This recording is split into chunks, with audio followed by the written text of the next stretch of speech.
Hi, welcome back to our channel and back to the topic of ResNet. There will be a lot of things within the ResNet. Today we are going to see the important things. What is ResNet and why so popular today, and some of the outlines and what are the limitations and what kind of way we can utilize for the future one also. So ResNet. Generally, ResNet is one of the innovative neural network architecture. You have to remember. And this also plays a very important role in the computer vision, machine learning, and deep learning too. And then generally it is used for image recognition also. And why ResNet is so popular today? Because the model was successful because of we can work a number of data set with the ResNet and also ImageNet too also. Moreover, once we complete implement with any data set, it gives the good results. And what is exactly ResNet-50? There will be a lot of variations there. The basic thing is ResNet-50 only because it's one of the model and variant come with different number of layers too here. And vanishing, the problem of vanishing gradient and degradation will be solved easily by the ResNet of anything. Okay, first one is called vanishing gradient. That means if the network depth increases, the gradient diminishes exponentially. That means it may reduce the performance network. To upgrade the performance network, we need support of this ResNet here. And training difficulty. Once you go for the normal CNN or convolution neural network, we may get some difficulty. It will be overcome by with the help of this ResNet here, and degrade is a problem. This will be shorted by the help of this kind of ResNet because it try to support the it always give the good accuracy and depth also increases by default.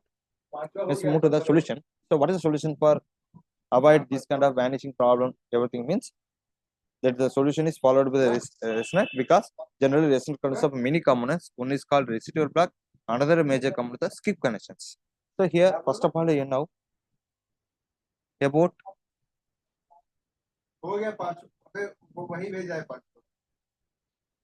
key components of ResNet. Just now I told you, one is called residual block because residual blocks, these are the main component of the residual neural, any ResNet. And moreover, if you consider any classic network, the input is transferred by a set of convolution layers, then it is passed to into the activation function here. So if you know the fundamentals of deep learning, we know about what is ReLU function, what is activation function, and so on. You can go back to the tutorial and check it. And here, so remember, if you consider any classical network, the input is transferred by a set of convolution layer, then it is always passed through the activation function here.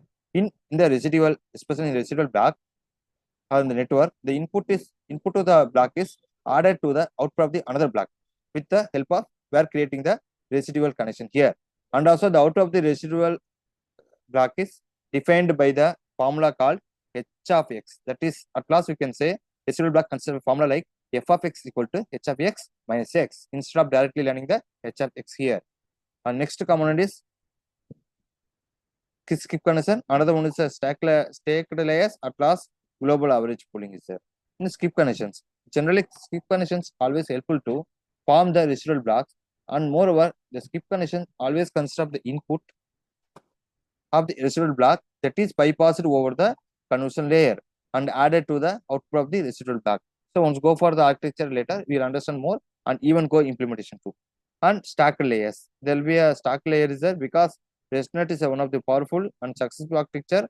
These are formed by help of stacking multiple residual blocks together, and moreover using these multiple residual blocks together helpful to form a ResNet architecture with various deep versions. That means ResNet-50, ResNet-101, and so on and so on. And global average pooling. So once consider with this ResNet, we have to remember this global average pooling because it's one of the one helpful to it's one of the global averaging pooling.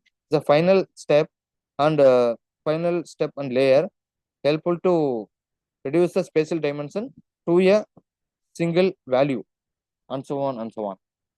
And just the building block is the common architecture. And moreover, it has variants like ResNet-18. Here, ResNet-101 stands for the multiple layers here.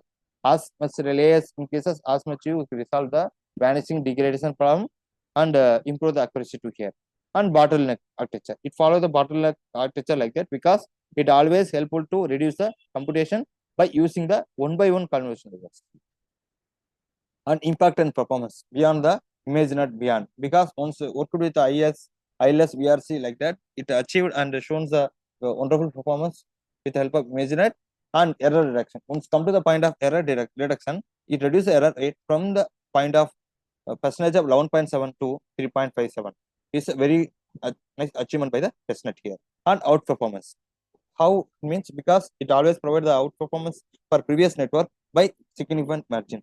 So remember, ResNet can be applied for anywhere. But what are the best? You can combine the ResNet with another deep learning model like anything else. And moreover, if you go for the ResNet 152, based on the layers, it will support for your data set and bring the good results and wide applications.